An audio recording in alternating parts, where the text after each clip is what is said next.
Hello friends, अब हमारा question number 10 जो कहता है 17th term of AP. 17th term of 17th term of AP, यानी 17th टर्म है किसी एपी की। 7th term of AP exceeds its by 10 term by 7, यानी वो प्राप्त होते में बढ़ के प्राप्त होती है। कब? जो 10th टर्म है, 10th टर्म में कितना ऐड हो जाएंगे? 10 टर्म बाई 7, 10 टर्म प्लस 7, यानी 10 टर्म में अगर 7 ऐड करें तो हमें 7 टर्म तक एक्सीड हो जाता होगा, मतलब बढ़ जाता है। ठीक है, बात समझ में आ गई? बात समझ में आ गई? क्वेश्चन समझ में आना बहुत जरूरी, पहले समझ रहे हो? हाँ, सॉल्व करना बड़ी बात नहीं होती है। तो हो गया, मैंने यहाँ मान लिया let a be the first term और डी इज कॉमन डिफरेंस, मान लिया आपने।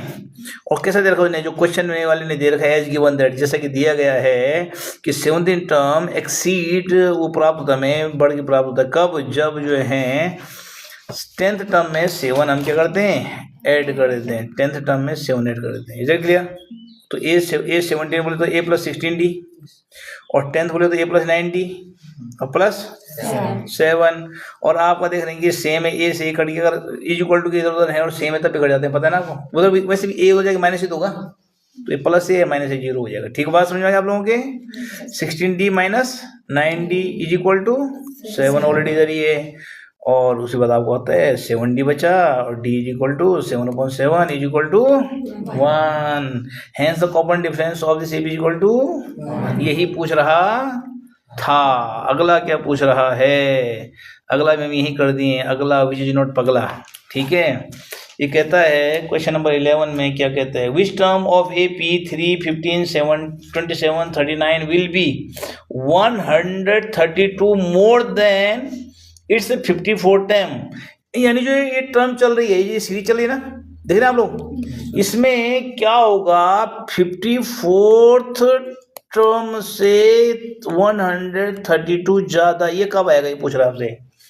132 more than 54th term, 132 more than 54th term, यानी ये कब आएगा? इस सीरीज में, ये पूछ रहे हैं। ये सीरीज चले ना, 3, 15, 27, 39 चलता रहेगा, फिर 54 टाइम भी आएगा ना, उसके बाद प्लस 132 ऐड करेंगे तब पता लगेगा हम कब आएगा। तो पहले हम इसको पता कर लेते हैं, इसको पता करने इसमें ये जोड़ेंगे और फिर पता कर लेंगे एन कौन सा उसमें। ठीक है, बात समझ आ गई? तो चलिए, तो सबसे पहले करते हैं 54 टर्म पता।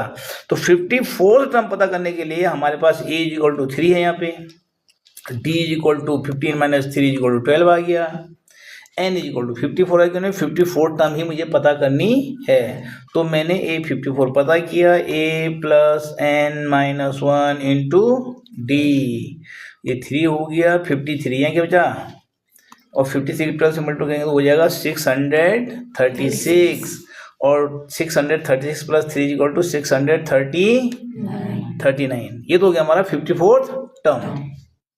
इसमें जोड़ेंगे आप किसको? तो 132 इसमें ऐड कर दीजिए, कर दिया तो हमारा बना 77।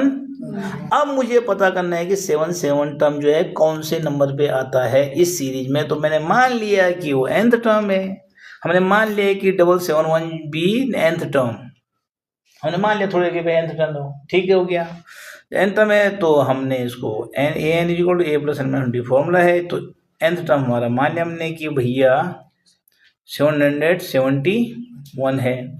तो a plus n minus 1 into D, तो a प्लस 12n हो गया और माइनस 12 हो गया, है ना, आता है ना कोई, और 3 minus 12 equal to minus 9, 12n minus 9 हो गया।